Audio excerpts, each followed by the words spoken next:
ادھر موجود تھا، اس نے میری طرف دیکھ کے کہا ڈکی تیرے سے پیسے کس نے لیے؟ میرا دل ادھر منہ میں آ گیا. میں نے کہا یار یہ میرے ساتھ کیا ہو رہا ہے. اب کیونکہ اس نے میرے سے ڈائریکٹ پوچھا کہ تیرے سے پیسے کس نے لیے ہیں، اس نے میرے سے یہ بھی نہیں پوچھا کیا تیرے سے کوئی پیسے لے رہا ہے، اس نے میرے سے کہا کہ تیرے سے پیسے کس نے لیے. میں نے کہا کہ جی یہ شعیب ریاض اور اس کی ٹیم نے، انہوں نے جو ہے وہ پیسے اوپر ہائر افسران کو بھی پہنچانے ہیں. کہتا اچھا کوئی ڈیٹیل ہے تیرے پاس؟ میں نے کہا کہ سر میں تو ان کے ساتھ حوالات میں تھا جیل میں، سیل میں، تو میری صرف فیملی کو پتا ہے کہ ایگزیکٹلی کیا ہوا.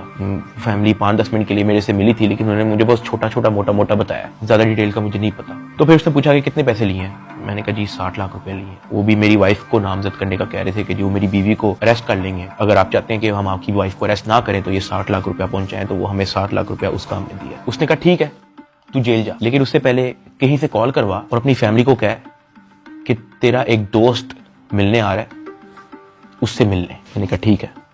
میں نے کہیں سے موبائل ارینج کیا، میں نے فٹافٹ ماما کو کال کی. مجھے صرف ماما کا نمبر یاد تھا. میں نے ان کو کہا کہ میرا ایک دوست آئے گا، اس سے مل لیں. بگ بردر وہاں سے چلا گیا. 5-10 منٹ کے بعد مجھے بھی پولیس کے ڈالے میں بٹھایا اور مجھے جیل لے گئے. ڈکی بھائی کو جو ہے تقریباً 22 روزہ جسمانی ریمانڈ کے بعد جب عدالت میں پیش کیا گیا تو عدالت نے گزشتہ روز جو ہے ڈکی بھائی کو جوڈیشل ریمانڈ پر جو ہے وہ جیل بھیج دیا. دیکھ سکتے ہیں کہ ڈکی بھائی کو جو ہے وہ جیل منتقل کیا جا رہا ہے. 9 سپٹمبر 2025 کو مجھے جیل بھیج دیا جاتا ہے. میں نے اپنی زندگی میں وہم و گمان میں بھی نہیں سوچا ہونا کہ میری زندگی میں یہ دن بھی آئے گا. جب میں جیل جاتا ہوں سب سے پہلے تو میری چیکنگ ہوتی ہے، بالوں کے اندر، انڈر آرمز، آپ کی ناک کے اندر بھی دیکھتے ہیں، وہ آپ کے کان کے اندر، آپ کے منہ کے اندر، آپ کے لپس اوپر کر کے، آپ کی زبان نکال کے. چیکنگ ہونے کے بعد مجھے لے کے جایا جاتا ہے میرے سیل کی طرف، جس کو جیل کی زبان میں چکی کہتے ہیں. جیل کے سیل کا سائز آپ ایسا سمجھو کہ کچھ 6 سے 7 ٹائلیں ہیں نا، اتنا سائز ہوگا اس کا، یا پھر ایک کنگ سائز میٹرس اگر ایک اندر پڑا ہو تو وہاں پہ اور مزید جگہ نہیں ہے. یہ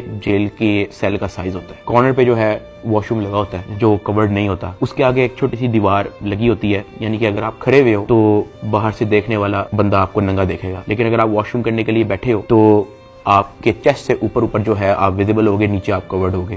اس حد تک بس دیوار ہوتی ہے وہاں پہ. اسی کے اوپر جو ہے وہ ایک ٹوٹی لگی ہوتی ہے پانی کی. میں جب اپنے سیل میں آتا ہوں تو شام ہو جاتی ہے، مجھے سیل میں لاتے ہی لاک کر دیا جاتا ہے، کیونکہ میرا نیا ایکسپیرینس ہوتا ہے. مجھے نہیں سمجھ آ رہی ہوتی ہے کہ میں کہاں پہ آ گیا ہوں. میں ادھر ادھر دیکھتا ہوں، پریشان ہو جاتا ہوں کہ یہ کیا ہو رہا ہے میری زندگی میں. بہت اونچا پنکھا لگا ہوتا ہے جہاں سے مجھے آئیڈیا ہوتا ہے کہ کوئی چاہ کے بھی خودکشی نہیں کر سکتا. اندھیرا ہو جاتا ہے، مجھے کچھ سمجھ نہیں آ رہی ہوتی کہ میں نے کیا کرنا ہے. خیر میں دیوار کے ساتھ لگ کے بیٹھ جاتا ہوں بالکل ایسے ہی، اور سوچتا رہتا ہوں کہ یہ میری زندگی کہاں سے کہاں آ گئی ہے. میں اپنے سیل سے باہر دیکھتا ہوں تو 1.5 لیٹر کی بوتل پڑی ہوتی ہے، اس کے اوپر کیپ بھی لگا ہوتا ہے. میرا ہاتھ تو وہاں تک نہیں پہنچتا، لیکن کوئی 15-20 منٹ کے اندر ایک انچارج جو ہے وہ وہاں سے گزر رہا ہوتا ہے. میں اس کو آواز دیتا ہوں کہ سر، وہ میری بات سنتے ہیں، ہاں جی. میں ان کو کہتا ہوں کہ سر وہ سامنے 1.5 لیٹر کی بوتل پڑی ہے، وہ کائنڈلی مجھے پکڑا دیں. مجھے بوتل پکڑا دیں.